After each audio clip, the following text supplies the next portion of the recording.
Hi hello నేను మీ మధు అజ్మీరా ఇంకో మంచి వీడియోతో నేను మీ ముందుకు వచ్చినాను. నేటి సమాజంలో చదువు అనేది చాలా ముఖ్యం. ప్రతి విషయంలోనూ మనం బయటి సమాజంలో వెళ్ళాలనుకునేటప్పుడు చదువు అనేది చాలా ముఖ్యం.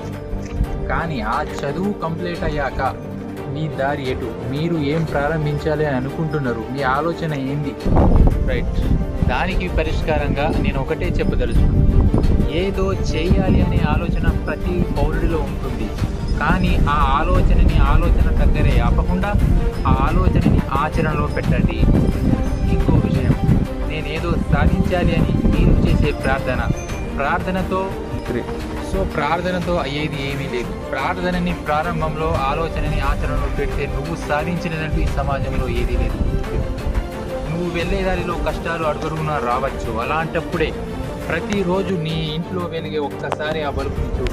దాన్ని కనుగొన్న శాస్త్రవేత్త 1 కాదు 2 కాదు 100ల సార్లు కాదు 1000వ సారి ప్రయత్నంలో దానిని సాధించాడన్న విషయం ఒక్కసారి గుర్తుపెట్టు.